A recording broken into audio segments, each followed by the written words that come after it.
রায়গঞ্জ স্টেডিয়ামে চলা আন্তঃক্লাব cricket league শেষ পর্যায়ে এসে পৌঁছলো। জেলা ক্রীড়া সংস্থা পরিচালিত আন্তঃক্লাব ক্রিকেট লিগে বৃহস্পতিবার প্রথম ডিভিশনের প্রথম সেমিফাইনালে মুখোমুখি হয় ইটাহার স্পোর্টস অ্যান্ড গেমস এবং প্রতিবাদ। টসে জিতে প্রথমে ব্যাট করার সিদ্ধান্ত নেয় ইটাহার স্পোর্টস অ্যান্ড গেমস। নির্ধারিত 40 ওভারে 8 উইকেট হারিয়ে 212 রান সংগ্রহ করে ইটাহার স্পোর্টস অ্যান্ড গেমস। দলে ব্যাটসম্যান শোয়েব আক্তার 81 বলে 40 রান এবং মুজাফফর আহমেদ 34 বলে ব্যক্তিগত 34 রান করে আউট হয়। প্রতিবাদের বোলার অনিমেষ ভৌমিক 8 ওভার বল করে 37 রান দিয়ে 3 উইকেট এবং অন্তু চাকলাদার 4 ওভার বল করে 20 রান দিয়ে 2 উইকেট তুলে নেয়। জবাবে ব্যাট করতে নেমে 38.1 ওভারে 189 রানে শেষ হয়ে যায় প্রতিবাদের ইনিংস। নিতাই দে 70 বলে 43 রান এবং অন্তু চাকলাদার 67 বলে 63 রান সংগ্রহ করেছেন।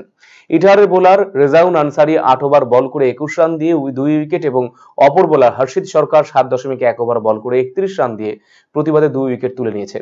এদিনে সেমিফাইনালে 23 রানে প্রতিবাদকে হারিয়ে লিগের ফাইনালে পৌঁছে গেল ইটাহার স্পোর্টস অ্যান্ড গেমস।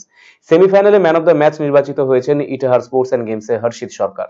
শুক্রবার প্রথম ডিভিশনে দ্বিতীয় সেমিফাইনালে মাঠে নামবে অভিযান ক্লাব এবং আইডলস ক্রিকেট ক্লাব।